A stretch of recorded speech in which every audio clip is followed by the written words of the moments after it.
नमस्कार, आज की बात में आपका स्वागत है। आज संदेश खाली में महिलाओं पर जुल्म करने वाले शेख शाहजहां को लेकर ममता बनर्जी को हर फ्रंट पर एम्बैरेसमेंट का सामना करना पड़ा। शेख शाहजहां को सीबीआई से बचाने की ममता की हर कोशिश नाकाम हो गई। हाईकोर्ट के फैसले के खिलाफ ममता सरकार की अपील पर सुप्रीम कोर्ट ने अर्जेंट हियरिंग से इनकार कर दिया। इसके बाद हाईकोर्ट ने बंगाल की पुलिस को शेख शाहजहां को शाम 4:30 बजे तक सीबीआई के हवाले करने का आदेश दिया। ममता बनर्जी की सरकार को हाईकोर्ट ने कंटेम्प्ट ऑफ कोर्ट का नोटिस थमा दिया, लेकिन इसके बाद भी पश्चिम बंगाल की पुलिस ने सीबीआई की टीम को 2 घंटे तक इंतजार करवाया। ममता सरकार द्वारा शेख शाहजहां को बचाने की नाकाम कोशिश का एक और नतीजा यह हुआ कि आज प्रधानमंत्री नरेंद्र मोदी को पूरा मौका मिला। उन्होंने बंगाल में जाकर कहा कि ममता को न मां की चिंता है, न माटी की, न मानुष की। मोदी ने कहा कि ममता को सिर्फ एक अपराधी की फिक्र है जिसने संदेश खाली की माताओं बहनों के मान सम्मान को तार-तार किया। मोदी ने संदेश खाली में शेख शाहजहां के जुल्मों की शिकार हुई महिलाओं से मुलाकात की, उनसे बात की, उनका दर्द सुना और उन्हें न्याय का पूरा भरोसा दिलाया। बारासात में मोदी ने कहा कि संदेश खाली में जो हुआ उसके बाद बंगाल की महिलाएं खामोश नहीं बैठेंगी, ममता को सबक सिखाएंगी।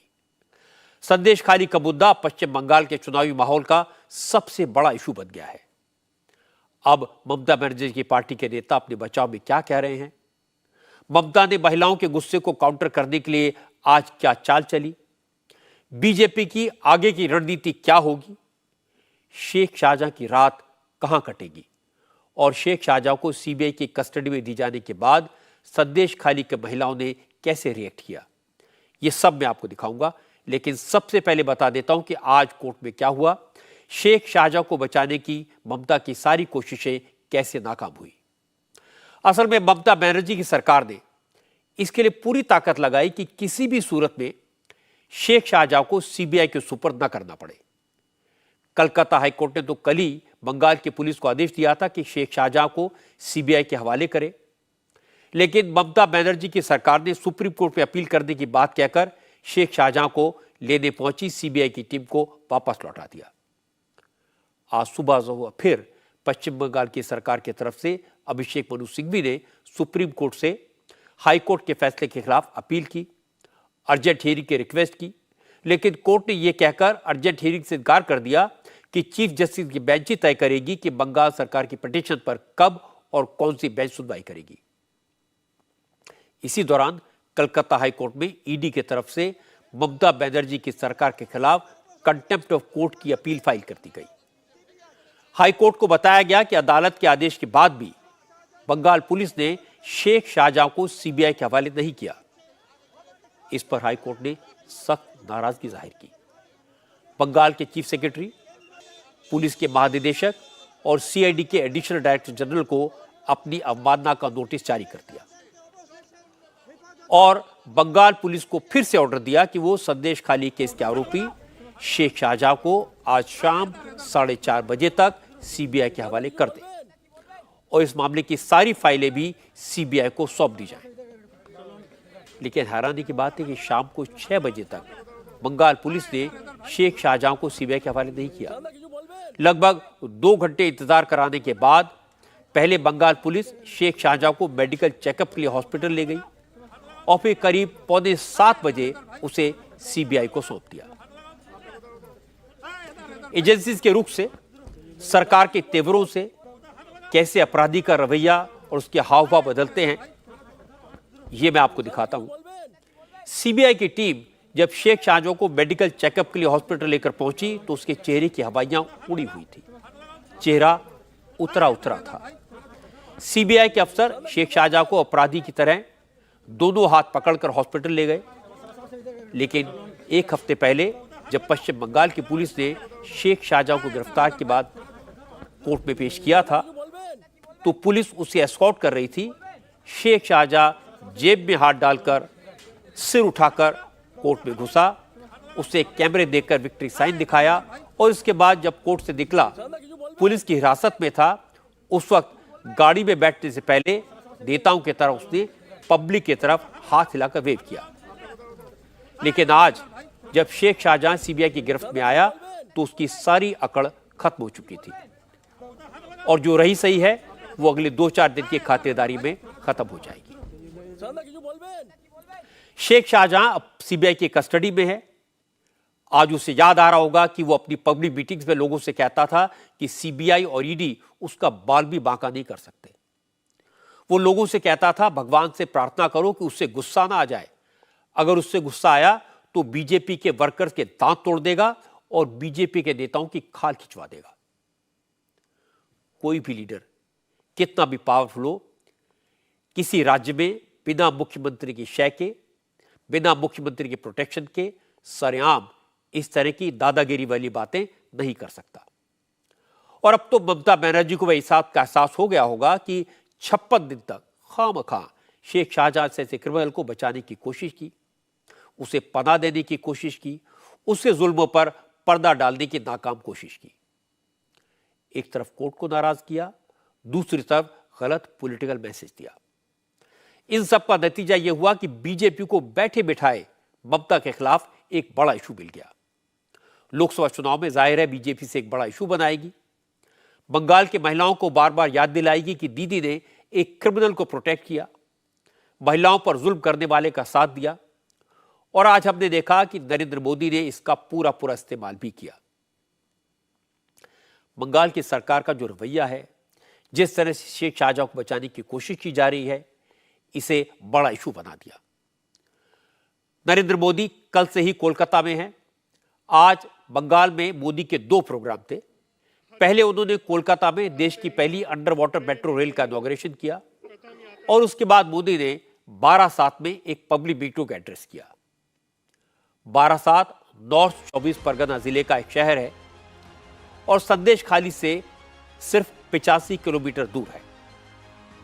कोलकाता से बारासात के रास्ते में लोगों ने नरेंद्र मोदी का फूलों से स्वागत किया। मोदी की रैली को नाम दिया गया था नारी शक्ति वंदन। इसीलिए बड़ी संख्या में महिलाएं इस रैली में शामिल हुई। खास बात यह थी कि मोदी की रैली में प्रधानमंत्री को सुनने के लिए बड़ी संख्या में संदेश खाली की महिलाएं भी बारासात आई थी। हालांकि जैसे ही प्रशासन को इस बात की खबर लगी कि संदेश खाली के महिलाओं उस तरफ आ रही हैं तो उन्हें रास्ते में रोक लिया गया, उनसे पूछताछ की गई और कुछ ही महिलाओं को मोदी की रैली तक पहुंचने दिया गया। लेकिन ये सारी महिलाएं रैली में उस वक्त पहुंची जब नरेंद्र मोदी की स्पीच खत्म हो चुकी थी। रैली में मोदी ने संदेश खाली का मुद्दा जोर शोर से उठाया। उन्हें मालूम था ममता बनर्जी की सरकार किस तरह शेख शाहजहां को बचाने की कोशिश कर रही है। इसका जिक्र मोदी ने अपने भाषण में किया। मोदी संदेश खाली पर करीब 7 मिनट तक बोले। उन्होंने कहा संदेश खाली में जो कुछ हुआ उसने पूरे देश को शर्मसार किया है, लेकिन उन्हें इस बात की हैरानी है कि जिस व्यक्ति ने संदेश खाली के महिलाओं के साथ गलत काम किया, उनका शोषण किया, उनके साथ जुल्म किया, ममता बनर्जी की सरकार उसे बचाने के लिए पूरी ताकत लगा रही है। बंगाल की महिलाएं इसे किसी कीमत पर बर्दाश्त नहीं करेंगी। टीएमसी के राज में नारी शक्ति पर अत्याचार का घोर पाप हुआ है। संदेश खाली में जो कुछ भी हुआ उससे किसी का भी सिर शर्म से झुक जाएगा। लेकिन यहां की टीएमसी सरकार को आपके दुख से कोई फर्क नहीं पड़ता। टीएमसी सरकार बंगाल की महिलाओं के गुनहगार को बचाने के लिए पूरी शक्ति लगा रही है।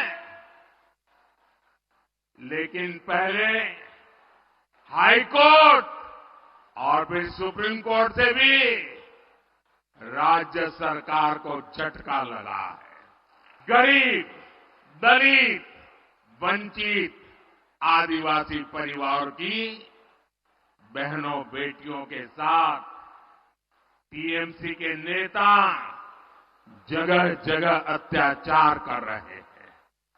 लेकिन टीएमसी सरकार को अपने अत्याचारी नेता पर भरोसा है, बांग्ला बहन बेटियों पर भरोसा नहीं है।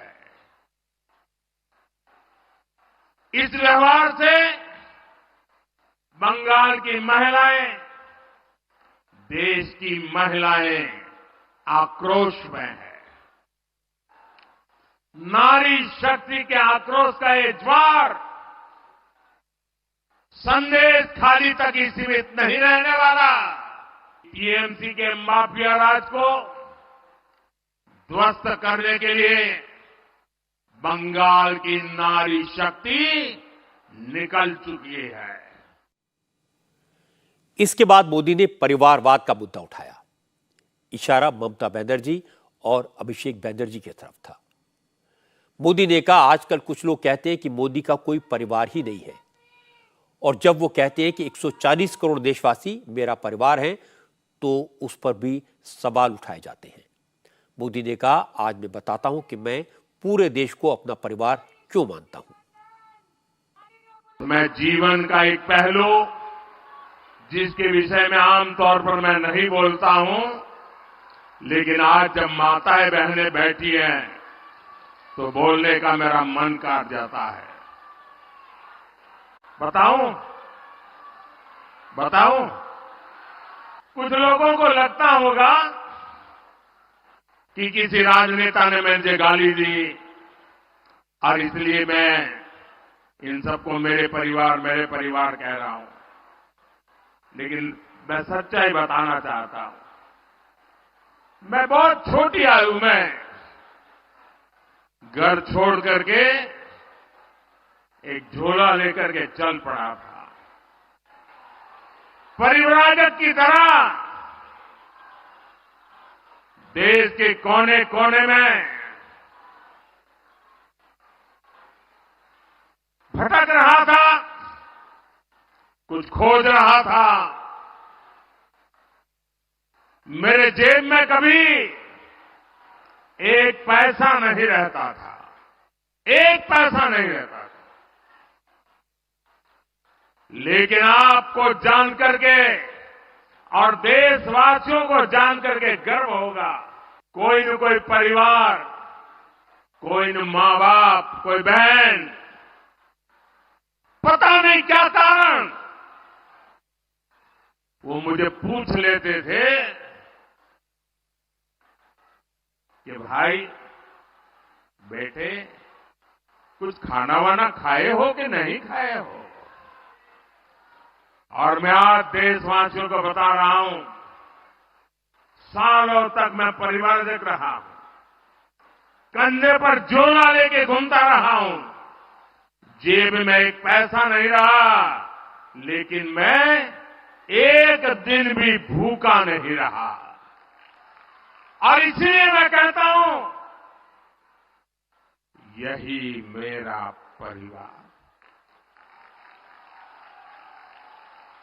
140 करोड़ देशवासी, ये मेरा परिवार।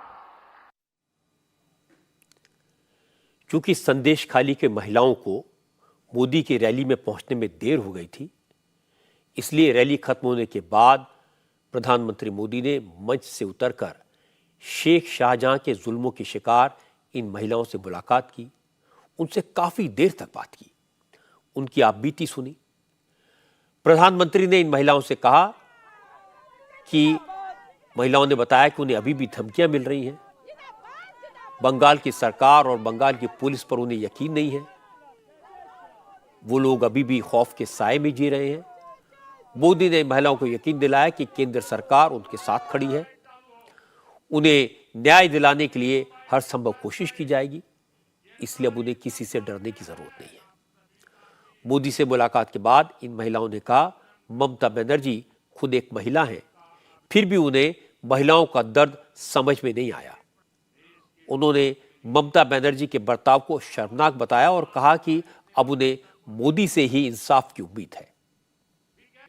খুব ভালো লাগছে, কিন্তু দেখা করতে পারলাম না, তো কিছু বলতেই পারলাম না। বললো শুনলেন, কি শুনলেন? আমরা কিছুই শুনতে পাইনি, আমরা এসেছি বন্ধ হয়ে গেছে মিটিং, রাস্তায় আটকে দিয়েছিল 3 জায়গায়, আমাদের আসতে সময় লেট হয়ে গেছে আর দেখা হয়নি আমাদের।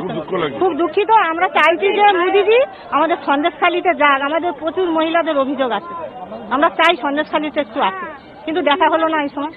आश्वासन दिया है हमें, हम 500 से बात किया है, आश्वासन दिया है, हमारे साथ जो भी हुआ है सारे डिटेल्स में उन्होंने सुना है ध्यान से। उसके बाद बोला है चलो मैं करूंगा, कुछ करूंगा आप लोगों के लिए।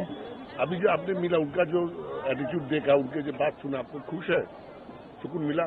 हाँ, हम लोगों को तो सुकून मिला है, उनसे मिलकर हमें बहुत सुकून मिला है, उनके आशीर्वाद भी लिया, हम लोगों ने पैर छू के उनके आशीर्वाद भी लिया है, हमें बड़ा सुकून मिला है। जो संदेशखाली का जो घटना आप लोगों को डूब बैठ गया था, आप लोग डर रहे थे, अभी हाँ, हमने बोला है सर हमें डर लग रहा है, बोल रहा है आप डरने की कोई बात नहीं है, मेरे पास आए हो, कोई डरने की बात नहीं है। अब हमने आंदोलन जो भी अत्याचार कुछ भी होगा तो हम तो बोला है सर, हम अत्याचार होंगे तो दोबारा से भी आंदोलन करेंगे। আপনারা মুখ্যমন্ত্রীকেও পাশে চেয়েছিলেন, কিন্তু মুখ্যমন্ত্রী তার আহ্বানে সাড়া দেয়নি। উনি আরো ওনাকে আমরা ভোট দিয়ে জেতালাম, উনি আমাদেরকে দুচ্ছাই করলেন, অবহেলা করলেন। উনি একটা নারী হয়ে নারীদের এত অসম্মান করলেন যে ভাবা জানাচ্ছি। মমতা বন্দ্যোপাধ্যায়কে আমরা ছি জানাচ্ছি। অনেকটাই আমরা ভয় কমেছি। আমাদের সন্দেশখালীতে সকল মহিলার সাথে যা অত্যাচার হয়েছে এবং সকল গ্রামবাসীদের উপরে যা অত্যাচার যা কিছু হয়েছে, আমরা সবকিছুই প্রধানমন্ত্রীকে জানিয়েছি। উনি আমাদেরকে বলেছেন উনি দেখবেন। ये महिलाएं कह रही थी कि प्रधानमंत्री मोदी के आश्वासन से उनकी हिम्मत बढ़ी है, उन्हें यकीन हुआ है कि अब उन्हें न्याय मिलेगा, उन पर और जुल्म नहीं होगा। और दूसरी तरफ शेख शाहजहां सीबीआई की गिरफ्त में है, इससे भी उनका विश्वास बढ़ा है। ईडी ने शेख शाहजहां की 12.5 करोड़ की संपत्ति जब्त कर ली है, अब उसके बचने की कोई संभावना नहीं है।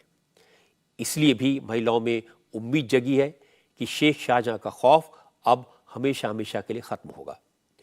क्योंकि शेख शाहजहां के खिलाफ कानूनी लड़ाई बीजेपी के नेता प्रियंका टिब्रेवाल ने लड़ी, वही बार बार कोर्ट गई। जब पुलिस से संदेशखाली के महिलाओं की शिकायतों पर एफआईआर दर्ज नहीं की तो अदालत में अपील की। इसलिए आज जब शेख शाहजहां सीबीआई के कस्टडी में आया तो प्रियंका टिब्रेवाल ने कहा, अब तक ममता बनर्जी शेख शाहजहां को बचा रही थी, लेकिन अब उसकी सारी अकड़ निकाल देगी, उसकी बादशाहत खत्म हो जाएगी। कि शाहजहां को तो ममता जी गोद में बैठ करके झूला झुला रही थी, तो कैसे पकड़ा जाता? उनको पूरा संरक्षण ममता बनर्जी ने दिया हुआ था। जब देखा कि पानी अब नाक से ऊपर चले गया है, जब हम कोर्ट तक गए और उन्हें हमने फोर्स किया कि किसी भी तरह उसको प्रस्तुत करे, तब वो सामने आया है। और उनकी नवाबी आप लोगों ने देखी है, चाल में ढाल में। मगर हमने कह दिया था कि ये नवाबी जो है, ये जवाईपन जो है, वो हम उतार के छोड़ेंगे, और वो हमने उतरवा दिया। अब सीबीआई के हवाले हो गया है, अब जाकर के पता चलेगा कौन सा शाहजहां कहां का बादशाह। संदेशखाली के मामले में पश्चिम बंगाल कांग्रेस के नेता भी ममता बनर्जी को घेर रहे हैं। आज अधीर रंजन चौधरी ने कहा उन्हें अभी भी शक है कि शेख शाहजहां को सजा मिलेगी। उन्हें शक है कि संदेशखाली की महिलाओं को न्याय मिलेगा। अधीर रंजन ने कहा कि बंगाल पुलिस सेंट्रल एजेंसीज की कोई मदद नहीं करेगी, और जब तक राज्य सरकार और उसकी एजेंसीज सेंट्रल एजेंसीज की मदद नहीं करेंगी तब तक कुछ नहीं हो सकता। बंगाल की पुलिस बल की बिना मदद केंद्रीय जांच एजेंसी को कामयाबी कितने हद तक मिलेगी, इसमें मेरा खुद को बड़ा शंका है। क्योंकि हाईकोर्ट की निर्देश एक चीज होते हैं और दोषी को पकड़ना और पकड़ने के बाद उनको सजा देना, ये दूसरा पहलू होते हैं। मुझे ये नहीं लगता कि सीबीआई ईडी अपने बलबूते पे बंगाल में आकर, जहां सूबे की सरकार खासकर यहाँ की पुलिस बल केंद्रीय एजेंसी की पुरजोर विरोध करेंगे, हर संभव तब्दीश जो केंद्रीय एजेंसी कर रहे हैं उनको नाकाम करने के लिए हर चांद प्रयास करेंगे। उस माहौल में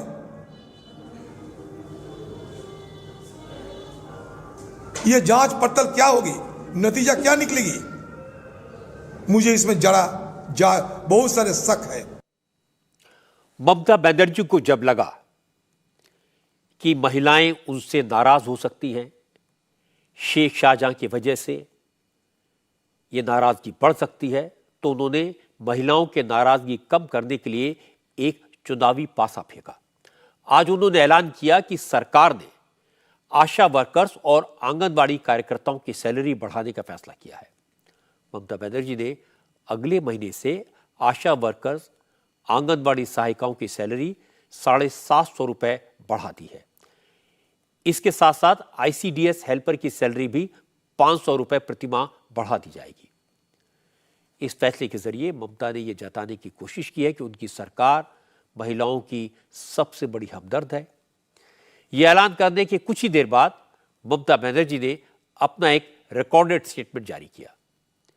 इसमें ममता ने कहा कि बीजेपी बंगाल की संस्कृति और बंगाल की शांति को भंग करने की कोशिश कर रही है, जानबूझकर चुनाव के मौके पर बंगाल को बदनाम करने की साजिश कर रही है और तृणमूल कांग्रेस बीजेपी की इस चाल को कभी कामयाब नहीं होने देगी। ममता ने कहा कि वो 10 मार्च को जन गर्जना रैली करेंगी और बीजेपी को करारा जवाब देंगी। जो लोग आप अपना अपना भाषा को पसंद करते, अपना संस्कृति को पसंद करते, हर तरह हर लोग आइए, आवाज उठाइए कि हमारा बंगाल में जो शांति है, हमारा बंगाल में जैसे एकता है, इसको परंपरा का रक्षा करने के लिए हमारा आवाज उठाना है कि बांग्ला आगे बढ़े तो अब भी आगे बढ़ेंगे। देश को बचाना है तो बांग्ला पहले भी आजादी का लड़ाई में सबसे ज्यादा लड़ाई किए थे, जागरण में भी लड़ाई किए थे, देश को जागृत किया।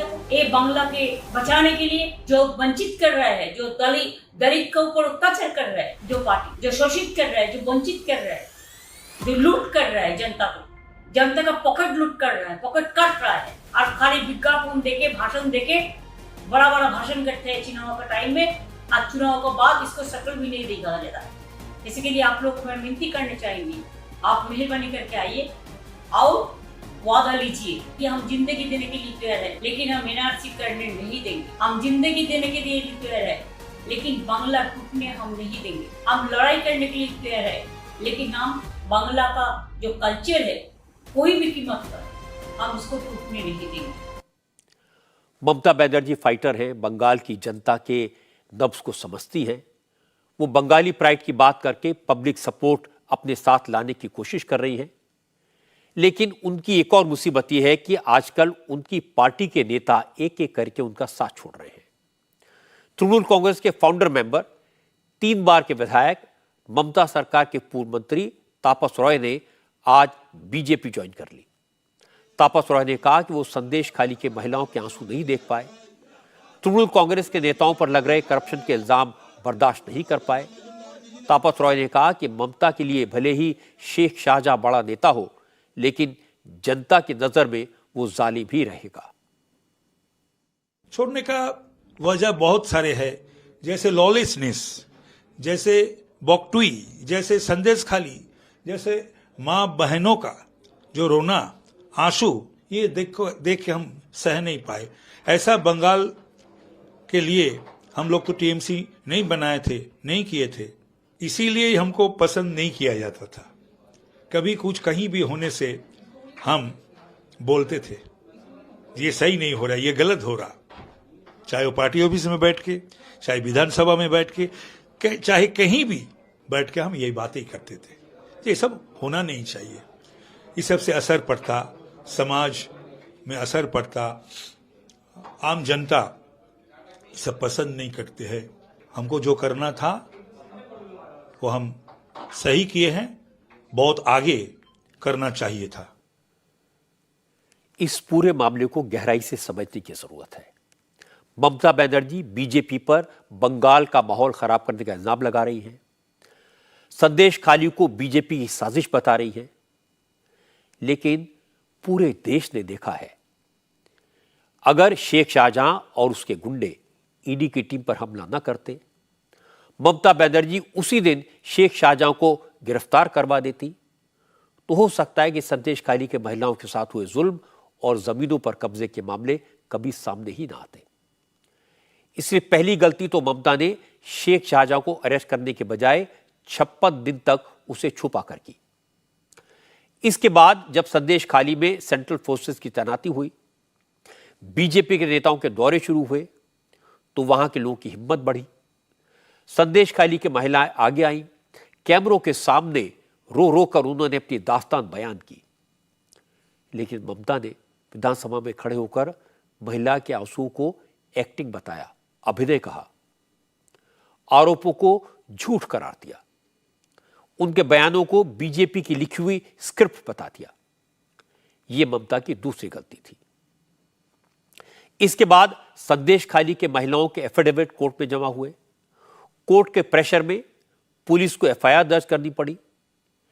फिर हाई कोर्ट के आदेश के बाद बंगाल की पुलिस ने शेख शाहजहां को अरेस्ट किया और उसे सीबीआई से बचाने के लिए ममता बनर्जी ने ईडी पर हमले के केस की जांच सीआईडी को सौंप दी और शेख शाहजहां को सीआईडी की कस्टडी में भेज दिया। यह ममता बनर्जी की तीसरी गलती थी। इसके बाद जब हाई कोर्ट ने ईडी पर हमले का केस सीबीआई को ट्रांसफर कर दे और शेख शाहजहां को सीबीआई के हवाले करने का आदेश दिया, तो पुलिस ने कोर्ट का आदेश नहीं माना। यह ममता सरकार की चौथी गलती थी। और इसके बाद ममता ने सुप्रीम कोर्ट में कलकत्ता हाई कोर्ट के फैसले के खिलाफ अपील की। यह ममता की पांचवी गलती थी। चूंकि ममता बनर्जी लगातार शेख शाहजहां को बचाने की कोशिश कर रही हैं, इसलिए उनके खिलाफ महिलाओं में गुस्सा होना वाजिब है। अगर ममता ने पहले ही दिन शेख शाहजहां को गिरफ्तार कर लिया होता, उसे जेल भेज दिया होता, तो यह मामला शायद इतना न बढ़ता, इतना न उलझता। लेकिन जैसा मैंने आपको बताया, ममता बनर्जी ने एक के बाद एक गलतियां की, उससे उनके खिलाफ माहौल बना और उसका फायदा अगर बीजेपी उठा रही है तो उसमें गलत क्या है। चुनाव सामने है, मौका भी है और दस्तूर भी। नरेंद्र मोदी को ऐसा ही मौका बिहार में लालू यादव ने भी दिया। लालू यादव ने भी इसी तरह की गलती की। लालू यादव ने मोदी के परिवार के बारे में सवाल उठाया। नरेंद्र मोदी ने लालू के इस वार को अपना हथियार बना लिया। बंगाल के बाद नरेंद्र मोदी आज जब बिहार पहुंचे, बेतिया में रैली की, तो मुख्यमंत्री नीतीश कुमार तो मौजूद नहीं थे, क्योंकि वो 5 दिन के दौरे पर इंग्लैंड जा रहे हैं। वो पटना से दिल्ली के लिए निकल चुके थे, इसलिए नीतीश इस रैली में मौजूद नहीं थे। जेडीयू की तरफ से विजय चौधरी मंच पर थे। केंद्र सरकार के मंत्री नित्यानंद राय, बिहार के दोनों डिप्टी चीफ मिनिस्टर्स और बहुत सारे सांसद रैली में मौजूद थे। बेतिया में मोदी ने 8,700 करोड़ से ज्यादा के डेवलपमेंट प्रोजेक्ट्स का शिलान्यास किया, उद्घाटन किया। बिहार के नौजवानों की बात की, पलायन का मुद्दा उठाया और फिर लालू यादव की पार्टी आरजेडी पर डायरेक्ट अटैक किया। मोदी ने कहा, बिहार के लोग आज भी नौकरी की तलाश में दूसरे राज्यों में जाने के लिए मजबूर हैं। इसके पीछे एक ही वजह है, कई साल तक बिहार के नौजवानों की चिंता नहीं की गई। मोदी ने कहा कि परिवारवादी पार्टियों ने सिर्फ और सिर्फ अपने परिवार के बारे में सोचा। मोदी ने कहा, जो लोग उनसे उनके परिवार के बारे में पूछ रहे हैं, उन्हें वो बताना चाहते हैं कि जब तक बिहार में परिवारवादियों का राज रहा, तब तक उन्होंने सिर्फ अपने घर चमकाए, जनता को लालटेन के भरोसे रखा। लेकिन अब मोदी गरीबों के घरों को रोशन कर रहा है, तो परिवारवादियों को दिक्कत हो रही है। मोदी ने कहा, यह सही है कि उन्होंने बचपन में अपना घर छोड़ दिया था, अब उनके पास परिवारवादी पार्टियों के नेताओं की तरह कोई घर नहीं है, लेकिन अब पूरा देश उनका घर है। जब तक बिहार में लालटेन का राज रहा, तब तक सिर्फ एक ही परिवार की गरीबी मिटी, एक ही परिवार समृद्ध हुआ। साथियों, आज जब मोदी ये सच्चाई बताता है, तो ये मोदी को गाली देते हैं। भ्रष्टाचारियों से भरे इंडी गठबंधन का सबसे बड़ा मुद्दा है मोदी का परिवार नहीं है। ये लोग कहते हैं कि इंडी गठबंधन के परिवारवादी नेताओं को लूटने का लाइसेंस मिलना चाहिए। क्या लूटने का लाइसेंस मिलना चाहिए? क्या मिलना चाहिए? क्या आज भारत रत्न कर्पूरी ठाकुर जी अगर होते तो ये उनसे भी यही सवाल पूछते। पूज्य बापू जेपी लोहिया बाबा साहब आम्बेडकर को भी कटघरे में खड़ा करते। इन्होंने भी तो अपने परिवार को बढ़ावा नहीं दिया। साथियों, आपके सामने वो व्यक्ति है जिसने बहुत छोटी आयु में घर छोड़ दिया था। बिहार का कोई भी व्यक्ति किसी भी राज्य में रहे, लेकिन छठ पूजा पर, दिवाली पर घर जरूर लौटता है।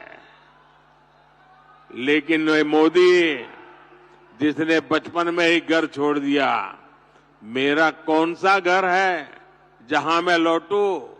मेरे लिए तो पूरा भारत ही मेरा घर है। हर भारतवासी मेरा परिवार है। इसके बाद मोदी ने कहा, जो लोग उन्हें गाली दे रहे हैं, उनके परिवार को लेकर सवाल उठा रहे हैं, इसके पीछे उनकी हताशा है। और यह हताशा इतनी बढ़ गई है कि अब इंडी गठबंधन के नेता भगवान राम को भी नहीं छोड़ रहे। उन्हें यह बात पसंद नहीं आ रही है कि अयोध्या में भव्य राम मंदिर क्यों बन गया। वो रामलला की प्राण प्रतिष्ठा पर सवाल उठा रहे हैं। मोदी ने कहा, जो लोग आज उन्हें गालियां दे रहे हैं, उन्होंने इस बात की हर संभव कोशिश की कि रामलला का मंदिर न बने, लेकिन कामयाब नहीं हुए और आज वो मोदी पर गुस्सा निकाल रहे हैं। ये जो इंडी गठबंधन वाले हैं ना, उनको पता है अब वो कहीं के रहने वाले नहीं हैं और अपनी हार तय देख इंडी गठबंधन के निशाने पर खुद भगवान राम भी आ गए हैं। यहां बेतिया में मां सीता की अनुभूति है, लव कुश की अनुभूति है। इंडी गठबंधन के लोग जिस तरह प्रभु श्री राम और राम मंदिर के विरुद्ध बातें बोल रहे हैं, ये पूरे बिहार के लोग देख रहे हैं। और बिहार के लोग ये भी देख रहे हैं कि भगवान श्री राम का अपमान करने वालों का साथ कौन दे रहा है। यही परिवारवादी हैं जिन्होंने दशकों तक रामलला को टेंट में रखा। यही परिवारवादी है जिन्होंने राम मंदिर न बने इसके लिए जी तोड़ कोशिश की। आज भारत अपनी विरासत, अपनी संस्कृति का सम्मान कर रहा है, तो इन लोगों को इसकी भी परेशानी हो रही है। मोदी ने जिस तरह से परिवार के सवाल पर करारा जवाब दिया, जिस तरह से देश भर में उन्हें सपोर्ट मिला, जाहिर है लालू यादव भी परेशान है। आज मोदी ने बिहार में आकर परिवारवादियों पर डायरेक्ट अटैक किया तो लालू ने फिर जवाब दिया। हालांकि उन्होंने आज मोदी के परिवार की बात नहीं की, गोल पोस्ट बदलकर इस मामले को धर्म पर लाने की कोशिश की। लालू ने कहा, उन्होंने कोई गलत बात नहीं कही। अगर 140 करोड़ देशवासी मोदी का परिवार है तो सारे लोग मोदी की मां का श्राद्ध करें। लक्ष्य कर रहे हैं और जो हम लोग को बता रहे हैं कि हम लोगों ने इस तरह का बात बोला, कोई गलत बात नहीं हम लोगों ने बोला है और कोई डरने वाले हम लोग नहीं हैं। और इनको बिहार की जनता ही नहीं, सारे देश की जनता सब देख रही है, सब लोग समझ रहे हैं कि क्या हम लोग बोले हैं, क्या हम लोगों ने गलत बात कहा है। ठीक है, 140 करोड़ उनका परिवार अब सूझ रहा है, परिवार है, तो आप सबको बोलो कि बाल छिलवावे। मरने के बाद जो मर गए, तुम्हारी माताजी का देवसान हो गया, उसके बाद श्राद्ध का जो रस्म है 13 दिन पर जो होता है, वो तो कुछ नहीं किया, तो सब छिलवा लो, तो हम मानेंगे कि तुम लोग परिवार हो। मनावटी परिवार हो तो अभी बाल छिलवाओ ना सब, क्यों नहीं बाल छिलवा रहे हो? तो उल्टा बोल रहे हो फालतू बात, बचाओ मैं। एक ज़माने में लालू यादव की इस तरह की बातों पर लोग बहुत मज़ा लेते थे, खुश होते थे, उनकी चर्चा होती थी। लेकिन अब ज़माना बदल गया है, राजनीति बदल गई है। राजनीति में परिवारवाद क्या होता है, नरेंद्र मोदी ने साबित कर दिया कि बिहार इसका बेस्ट एग्जाम्पल है। पुराने लोग तो जानते हैं, लेकिन जिन लोगों ने लालू यादव का ज़माना नहीं देखा, उनको मैं याद दिला देता हूं कि लालू यादव को जब केसेस के कारण मुख्यमंत्री पद छोड़ना पड़ा तो उन्होंने अपनी पत्नी राबड़ी देवी को मुख्यमंत्री बनाया। जब उन्होंने नीतीश कुमार के साथ मिलकर सरकार बनाई तो तेजस्वी को डिप्टी सीएम और तेज प्रताप को मंत्री बनाया। दूसरी बार नीतीश से हाथ मिलाया तो फिर यही अरेंजमेंट दोहराया। और लालू यादव की कोशिश है कि किसी तरह से तेजस्वी यादव को बिहार में मुख्यमंत्री की कुर्सी पर बिठाया जाए। इसके लिए वो कोई भी कड़वा घूंट पीने को तैयार है, सारी कोशिश करने को तैयार है। इन सारी बातों को बिहार के लोग अच्छी तरह जानते हैं, समझते हैं। इसीलिए लालू यादव को परिवार के नाम पर, बच्चों के नाम पर, मां के देहावसान के नाम पर मोदी को अटैक नहीं करना चाहिए था। पिछली बार विधानसभा के चुनाव में आपको याद होगा तेजस्वी यादव ने बेरोजगारी को इशू बनाया था, बिहार में शिक्षा की बात की थी, इसलिए आरजेडी सबसे बड़ा दल बनकर उभरी थी। इस बार भी तेजस्वी नौकरियां देने, स्वास्थ्य व्यवस्था में सुधार करने, बेहतर स्कूल बनाने की बातें कर रहे हैं। लेकिन लालू यादव ने परिवार का नाम लेकर एक गलती की और मोदी ने बाजी पलट दी। आज एक तीसरी गलती कांग्रेस अध्यक्ष मल्लिकार्जुन खड़गे ने कर दी। खड़गे ने कहा, सुबह सुबह जिस घर में टीवी पर मोदी की फोटो दिख जाए समझो उस घर में दरिद्रता का प्रवेश हो गया। असल में आज राहुल गांधी की यात्रा मध्य प्रदेश के धार पहुंची, जहां कांग्रेस के नेताओं ने एक रैली की। धार जिले के आदिवासी बहुल इलाके बदनावार में हुई इस मीटिंग में मल्लिकार्जुन खड़गे, दिग्विजय सिंह, जीतू पटवारी समेत मध्य प्रदेश कांग्रेस के सारे बड़े बड़े नेता मौजूद रहे। रैली में राहुल गांधी ने वही बातें कही जो अपनी हर सभा में कहते हैं। वादा किया केंद्र में इंडिया अलायंस की सरकार बनी तो जाति जनगणना कराएंगे, एमएसपी को कानूनी दर्जा दे देंगे, मोदी पूंजीपति दोस्तों को फायदा पहुंचा रहे हैं, कांग्रेस सरकार में आई तो किसानों का कर्ज माफ करेगी। राहुल गांधी ने ऐसी तमाम बातें कही, लेकिन मल्लिकार्जुन खड़गे के निशाने पर सिर्फ और सिर्फ प्रधानमंत्री नरेंद्र मोदी रहे। मल्लिकार्जुन खड़गे ने कहा, मोदी हर जगह परिवारवाद की बात करते हैं, कांग्रेस पर हमला करते हैं, लेकिन सच है कि गांधी परिवार ने राजीव गांधी के बाद से कोई पद नहीं लिया। खड़गे ने मोदी को झूठों का सरदार कहा और इसके बाद खड़गे ने कहा कि मोदी हर वक्त खुद के प्रचार में लगे रहते हैं। सुबह सुबह भी टीवी खोलो तो मोदी का ही चेहरा दिखता है और जिस घर में मोदी की तस्वीर पहुंची समझो वो बर्बाद हो गया। हमेशा वो टीका करते हैं कांग्रेस के ऊपर, परिवारवाद। अरे भाई, कोई हमारे पास कांग्रेस में गांधी परिवार के प्राइम मिनिस्टर बने, डिप्टी प्राइम मिनिस्टर बने। राजीव गांधी जी के बाद एक व्यक्ति किसी जगह पे हमारे देश में नहीं था। सत्ता अगर मिली तो सोनिया गांधी जी ने ठुकरा दी और यहां सत्ता के लिए लड़ते रहते हो। और मोदी जी हमेशा अपनी बात करते हैं और हमेशा मोदी की गारंटी। मैं बार बार ये कहता हूं कि मोदी झूठ बोलते हैं और झूठों के सरदार है। उठते ही आप टीवी में देखो, अब हमको पहले लोग बोलते ही उठते ही देखो भाई, जब आप उठते हैं तो दोनों हाथ अपने देख लेना, ऐसा हमारे टीचर बोलते थे। अब क्या है, उठते ही आप टीवी ऐसा ऑन करो, मोदी आ गए। मोदी की फोटो आ गई तो उस घर को दरिद्री लग गई। आज खरगे साहब ने फुल टॉस फेंकी और मोदी अब इस पर सिक्सर लगाएंगे। ये हर रोज हो रहा है। ममता ने मोदी को महिलाओं के सम्मान को मुद्दा बनाने का पूरा पूरा मौका दे दिया।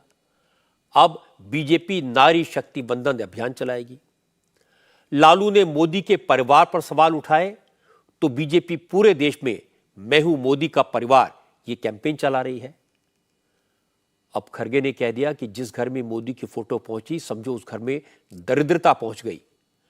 तो बीजेपी पूरे देश में उन परिवारों तक पहुंचेगी जिन्हें प्रधानमंत्री आवास योजना के तहत घर मिले, जिन्हें हर महीने मुफ्त राशन मिलता है, जिन्हें मुफ्त में गैस सिलेंडर मिला, जिनके घर में शौचालय बना, जिन्हें बिजली का कनेक्शन मिला। यानी जिनके घर में मोदी की फोटो लगी वहां दरिद्रता दूर हो गई। और ए राजा तो बड़े चैंपियन निकले। उन्होंने भगवान राम को गाली देकर हिंदुत्व का मुद्दा बीजेपी के हाथ में थमा दिया।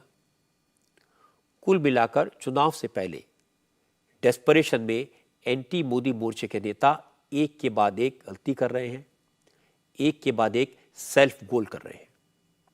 और इसकी बड़ी वजह यह है कि मोदी विरोधी गठबंधन का ना तो कोई कॉमन नेता है, न कोई कॉमन नीति है, न कोई कॉमन प्रोग्राम। सबकी अपनी अपनी ढपली, अपना अपना राग। दूसरी तरफ बीजेपी का नेता भी तय है, नीति भी तय है और प्रोग्राम भी तय है। एंटी मोदी मोर्चे की एक और बड़ी मुश्किल यह है कि अलायंस तो बना लिया, मोदी के विरोध में सब साथ तो आ गए, लेकिन सीट शेयरिंग में मुश्किल हो रही है। बिहार, महाराष्ट्र और जम्मू कश्मीर तीनों जगह मामला अटका हुआ है। आज महाराष्ट्र में एक बार फिर महाविकास अघाड़ी के नेताओं की मीटिंग हुई। बहुत मनाने के बाद वंचित बहुजन अघाड़ी के नेता प्रकाश अंबेडकर भी मीटिंग में पहुंचे, लेकिन प्रकाश अंबेडकर ने कह दिया कि वो बराबरी की हिस्सेदारी चाहते हैं। उनसे पूछा गया कितनी सीटें चाहिए, कौन सी सीटें चाहिए, तो उन्होंने कहा फाइनल लिस्ट 2 दिन बाद दे पाएंगे। इसके बाद 9 मार्च को फिर मीटिंग करने का फैसला हुआ। महाविकास अघाड़ी के नेताओं को लग रहा है कि प्रकाश अंबेडकर उनके साथ अलायंस नहीं करना चाहते, वो सिर्फ टाइम पास कर रहे हैं। हालांकि अलायंस का कोई नेता यह बात खुलकर नहीं कह सकता, लेकिन आज की मीटिंग के बाद जितेंद्र आव्हाड ने कहा प्रकाश अंबेडकर बाबा साहब अंबेडकर के ग्रैंडसन हैं, इसलिए उन्हें पूरी उम्मीद है कि वो बीजेपी के साथ नहीं जाएंगे।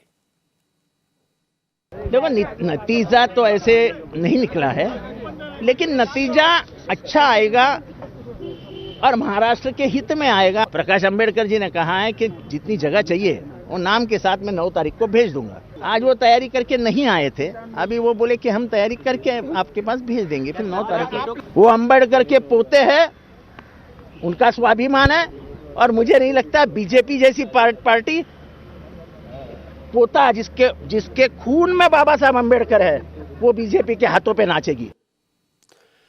शरद पवार उद्धव ठाकरे की दिक्कत है कि उन्हें प्रकाश अंबेडकर पर शक भी है।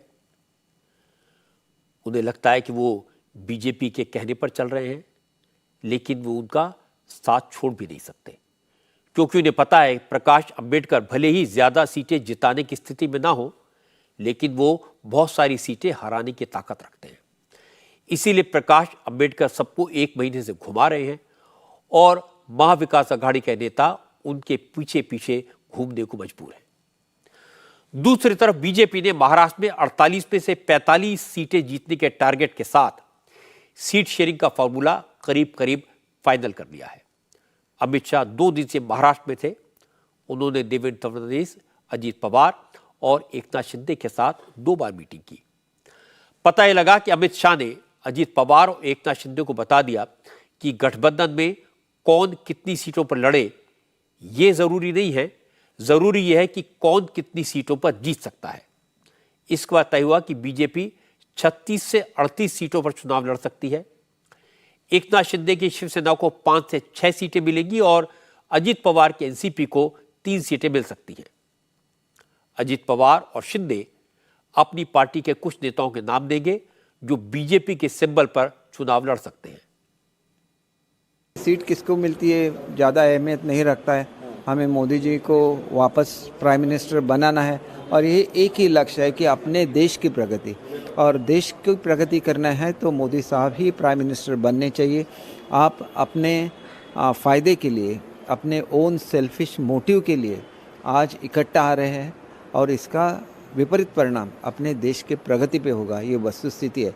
इसलिए हर भारतीय को आज चाहिए कि वो अपने पंतप्रधान के पीछे खड़े रहे। हमारी युति ऐसी है कि एक बार पालघर की सीट चाहिए थी तो वो पालघर की सीट भी बीजेपी ने दी और अपना कैंडिडेट भी दिया, तो ये एक अलग से नाता रहता है। वो नाता हमने वहाँ पे कायम किया है, वो नाता सीएम साहब ने कायम किया है और वो नाता वैसे ही बरकरार रहेगा। कोई भी दिक्कत नहीं। आज तो एक ही एम है, लोकसभा, और वो लोकसभा जीतना है, अपने देश के लिए जीतनी है।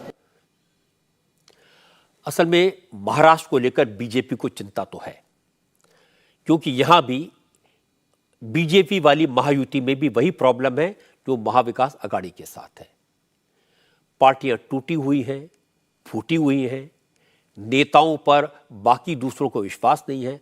बहुत सारी सीटें ऐसी हैं जो एनसीपी और शिवसेना ने पिछले चुनाव में लड़ी थी, हालांकि समीकरण अलग थे। इस बार वो उन सीटों पर दावा कर रहे हैं क्योंकि उन्होंने वो सीटें जीती थी। बीजेपी वो सीटें उन्हें देना नहीं चाहती, इस चक्कर में देर हो रही है। आज योगी आदित्यनाथ अखिलेश यादव के गांव सैफई में पहुंचे। सैफई में योगी ने यूपी मेडिकल यूनिवर्सिटी में 500 बेड के सुपर स्पेशलिटी ब्लॉक का उद्घाटन किया। ये मेडिकल यूनिवर्सिटी मुलायम सिंह यादव की सरकार के वक्त बनी थी और अब इस यूनिवर्सिटी के साथ ही 500 बेड का मॉडर्न हॉस्पिटल योगी सरकार ने बनाया है। इसी हॉस्पिटल के उद्घाटन के मौके पर योगी ने बताया कि उन्होंने हेल्थ सेक्टर में कितना काम किया है। योगी ने सैफई में मेडिकल यूनिवर्सिटी बनाने के लिए मुलायम सिंह यादव को याद किया और लगे हाथ अखिलेश यादव पर कटाक्ष भी कर दिया। योगी ने कहा, कुछ लोग बस नारियल फोड़ते रहे, इस कॉलेज को फंड नहीं दिया। ऐसे लोगों को कानाफूसी की आदत होती है, वो न अपना भला कर पाते हैं, न देश और राज्य के विकास में कोई योगदान दे पाते हैं। मैं स्वर्गीय मुलायम सिंह जी को इस बात के लिए हृदय से श्रद्धांजलि दूंगा कि उन्होंने अपने गांव में इस आयुर्विज्ञान संस्थान को स्थापित किया। वास्तव में आप मुझे बताइए, अगर यह विश्वविद्यालय, चिकित्सा विश्वविद्यालय यहां नहीं बनता तो क्या पूरा लघु भारत के दर्शन यहां पे हो पाते? पहले लोग सैफई और इटावा के नाम से ही डरते थे, लेकिन जब पूरा लघु भारत यहां पे आया तो लघु भारत के कारण लोगों का इंटरेक्शन, एक संवाद, बहुत बार इस संवादहीनता के कारण ही संघर्ष होता है। कुछ लोगों की आदत ही होती है कानाफूसी करने की, वे करते कुछ नहीं है, वे केवल कानाफूसी से ही अपना पूरा जीवन काट लेते हैं और अपना जीवन तो काटते ही दूसरे के जीवन में भी ब्रेकर बनते हैं। अब पिक एंड चूज नहीं होता है, ये मेरा है, ये पराया है, ये भी नहीं होता है। एक सभ्य समाज में मेरा और तेरा क्या भाव, यह उसको कलंकित करता है, अपमानित करता है। एक सभ्य समाज का सबसे बड़ा विकास का रोड़ा है ये। मुझे याद है भारत सरकार 2014 में कार्डियक वैन उपलब्ध कराना चाहती थी हर जनपद को, हर राज्य को। उत्तर प्रदेश ने नहीं लिया। और इसके बाद योगी ने अखिलेश यादव, शिवपाल यादव और रामगोपाल यादव के गांव में खड़े होकर समाजवादी पार्टी के दिन याद दिलाए। कहा, एक जमाना वो था जब लोग अंधेरा होने के बाद इस इलाके से गुजरने से डरते थे। जो यहाँ पे नियुक्ति पत्र प्राप्त कर रहे थे कार्मिक, उनके चेहरे पे कोई शिकन नहीं थी, कोई भय नहीं था। इटावा का भय नहीं था, आज सैफई का भी भय नहीं था। तो एक समय, मुझे याद है 1996-97 की घटना है, मैं जयपुर से आगरा आना था, मुझे रात्रि हो गई मुझे आगरा में, तो मुझे रात्रि में पुलिस ने कहा कि आप रात्रि में यहां से कानपुर मत जाइए। मैं आपको सही बता रहा हूं, मुझे बोला गया कि आप कानपुर होते मत, बीच में जो रास्ता है कोई घटना घटित हो सकती है। अरे हमने कहा कौन घटना घटित होनी है, और मेरे साथ तो 2-4 साधु ही लोग थे। मैंने कहा मेरे साथ कौन घटना होनी है? कहा नहीं साहब, रात्रि को मत जाइए, आप एक काम करना, जब सुबह आराम से जाइए, रात्रि को आप यहीं रुकिए। तो मुझे रात्रि को वहां रुकना पड़ा था, आगरा में रुकना पड़ा था। और आज आप देख रहे होंगे कि आगरा के सांसद यहाँ के सांसद हैं। और यह बात सही है कि उत्तर प्रदेश में योगी आदित्यनाथ के आने से पहले ऐसा ही माहौल था। सिर्फ इटावा नहीं, यूपी के अनेक जिले ऐसे थे जहां लोग अंधेरा होने के बाद घर से निकलने में डरते थे। माफिया का राज था। लेकिन योगी आदित्यनाथ ने उत्तर प्रदेश में कानून के प्रति लोगों में विश्वास पैदा किया है। अपराधियों में पुलिस और कानून का खौफ भरा है। लोकसभा चुनाव लड़ने की तैयारी कर रहे पूर्वांचल के बाहुबली नेता धनंजय सिंह के पॉलिटिकल करियर पर आज फुल स्टॉप लग गया। जौनपुर की एमपी एमएलए कोर्ट ने धनंजय सिंह को किडनैपिंग, एक्सटॉर्शन के मामले में 7 साल की सजा सुनाई है। धनंजय पर 1.5 लाख रुपए का जुर्माना भी लगाया गया है। धनंजय सिंह पर 42 से ज्यादा केस चल रहे हैं, लेकिन पहली बार किसी मामले में उन्हें सजा हुई है। मंगलवार को धनंजय सिंह को कोर्ट ने नमामि गंगे के प्रोजेक्ट मैनेजर अभिनव सिंघल को किडनैप करने, धमकाने और एक्सटॉर्शन का दोषी पाया था। सिंघल ने 2020 में धनंजय सिंह के खिलाफ एफआईआर दर्ज कराई थी। सिंघल ने आरोप लगाया था कि धनंजय उनसे खराब क्वालिटी का मेटेरियल सप्लाई करने की मांग कर रहे थे, प्रेशर डाल रहे थे, और इनकार करने पर धनंजय सिंह ने उनका अपहरण करवाया। इसी केस में आज अदालत ने धनंजय सिंह को 7 साल कैद की सजा सुनाई। धनंजय सिंह को जब कल कोर्ट ने दोषी करार दिया था तो वो कोर्ट से मुस्कुराता हुआ निकला और कहा, कौन सी आफत आ गई, सब ठीक हो जाएगा। उसे यकीन था इस आदेश को चैलेंज किया जाएगा, मैनेज कर लेंगे। धनंजय सिंह की जौनपुर इलाके में तूती बोलती है। उसके खिलाफ संगीन मामलों में 42 से ज्यादा केस चले, लेकिन 22 केसेस में वो बरी हो गया क्योंकि कोई गवाह नहीं मिला। वो जेल में रहकर चुनाव जीता, पार्लियामेंट का मेंबर रहा, 3 बार शादियां की, 2 पत्नियों की मौत हुई और 2 पत्नियों की मौत का इल्जाम उसी पर लगा, लेकिन उसे किसी केस में सजा नहीं हुई थी। इसलिए वो कल अदालत से बाहर निकलकर मुस्कुरा रहा था, लेकिन शायद भूल गया कि अब उत्तर प्रदेश में योगी आदित्यनाथ की सरकार है, माहौल बदल गया है, पुलिस मुस्तैद है और गवाह निडर होकर गवाही देने के लिए कोर्ट में आते हैं। आज की बात में इतना ही। मेरी आपसे अगली मुलाकात कल रात 9 बजे होगी।